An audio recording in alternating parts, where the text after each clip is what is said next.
Sige. Daddy, Yan. Ngayong araw ay ikukwento ko ang mga pagsasapalaran ni Gabi Gas o tinatawag na palay, bigas, kanin. Kaya si Gabi Gas.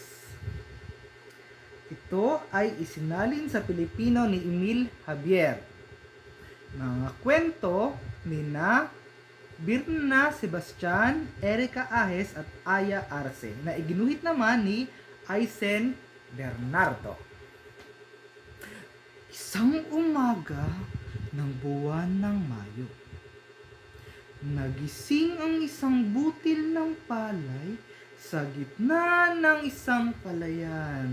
Diba yung palayan? Yun yung tanim-tanim doon si Daddy sa palayan. Saan kaya ako naroroon? Tanong sa sarili ng butil. Sabay ang pag-iwas sa yakap ng mga taong nagtitipon para sa pista ng bayan. Ngunit, mangmang ang munting butil tungkol sa mga tao at pista ng bayan. Saan kaya ako naroroon? Tanong na naman sa kanyang sarili. Ang hangin ang tanging sumagot sa kanya.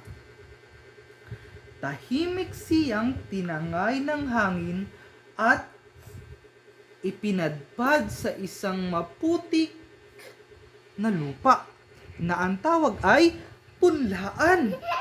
Hoy, ikaw! Sabi. Lumungon ang butil sa kanyang paligid upang hanapin kung saan nanggagaling ang tinig. Ang tinig ay nagmula sa isang putikan na malapit sa kanya. Namangha siya nang makita niya ang hile-hilerang punla ng palay na nakahimlay sa putik. Na ang bawat isa ay nakatitig sa kanya. Ulit sigaw ng isa, "Hoy, ikaw! bakit? Anong pangalan mo?" Si Kale. "Ako si Gabi Gas," sagot ng munting butil. Ako baga si Butil. "Sama ka sa amin," sabi. Da? "Oo, masarap maghimlay sa putikan at sagana sa tubig." "Ako? Bakit?" sabi ni Gabi Gas. "Bakit hindi?" Nagtawanan ng mga punla ng palay. "Kami ay iyong kauri.